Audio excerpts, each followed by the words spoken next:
Alright, well, let's now go across to the Hitachi Summit. Hitachi and NDTV bring to you a unique conference on social innovation. In new skills which make them far more employable and which aid India's competitiveness. That's a staggering number. So while on stage we've thrown a number like that out, that's a huge number. If it hasn't happened before, then where's the solution to do it now?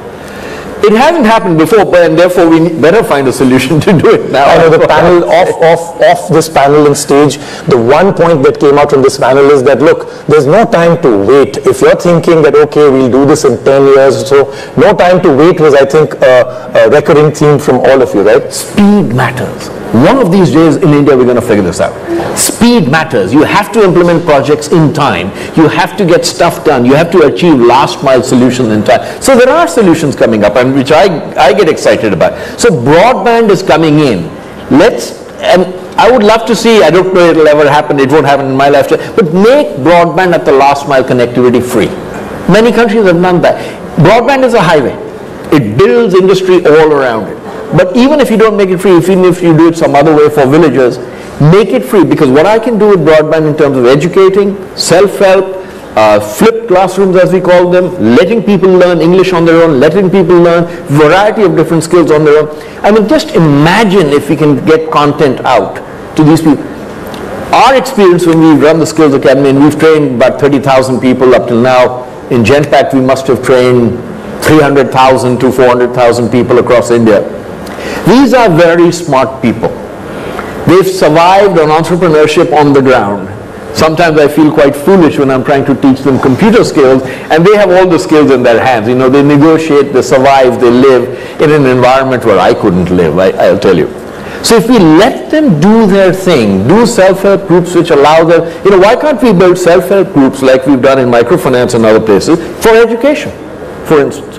And if we could reach thousands and hundreds of thousands of people, because that's what we need to do. Okay, great. I'm going to come back to you for a real action plan.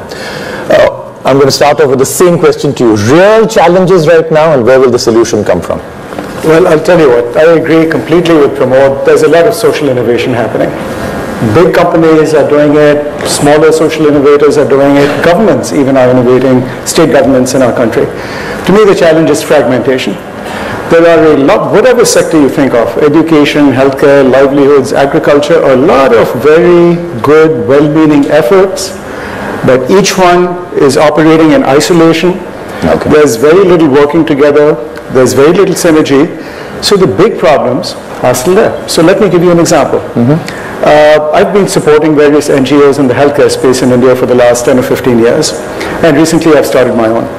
So I go out to remote parts of the country, and about 3 or 4 years ago I happened to be going out into Rajasthan. I met a lady, this is in the rural areas, very poor lady, farmer and wife, Parvati Devi, who was starting to have bad backaches, etc., etc. She went to her local vet, got some golies, nothing happened. Went to her local ASHA worker, got some more golies, nothing happened. Finally had to go to the primary health clinic, doctor wasn't there. She and her husband lost a day's worth of wages by going there and coming back. Finally, she got to see a doctor on the 3rd visit, and the doctor says, not quite sure about your symptoms, now you have to go to the district hospital, get a test done, it's going to cost you 350 rupees. She decided she couldn't afford it, didn't go to the district hospital, ended up with very severe diabetes, and that poor family, which previously had 2 wage earners, now had only 1 wage earner. Okay? Now, fast forward to 2 months ago. I'm sitting here in Delhi with a small group of graduates, 3 or 4 graduates, who've developed this really interesting glucometer for measuring blood sugar levels for 5 rupees a test. Dramatically lower than the cost before this. So I'm sitting here thinking, if this were widely available, if ASHA workers were trained up on how to administer this, think of how many lives would be improved, like this lady Parvati Devi. Think of the scale we could have.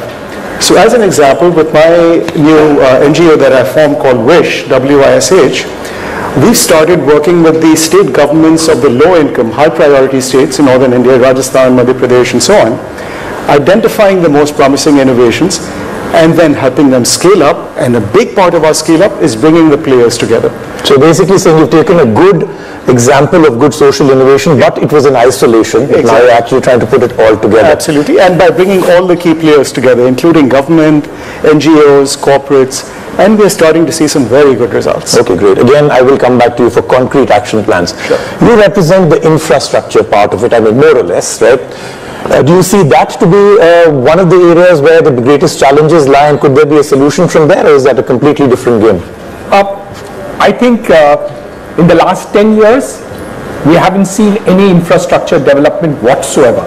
So we have a backlog of 10 to 15 years to first catch up on. In the housing sector, we have only 35 years to catch up on. For instance, Mumbai has 50% of the people living in Jhopatpattis with transport, communications, etc., almost devoid of reality. So I think on all these sectors, innovation is needed fast, as Pramod has correctly put it. But more than that, there is a big problem. We know what to do. The master plans are there. The governments talk about it. The chief ministers announce it. The foundation stone ceremonies are done. We announce it in the papers as manifestos. But walking the talk, zero. We can solve the housing problem of Mumbai. We can get half the people in Jhopatpattis back into houses in 5 years' time.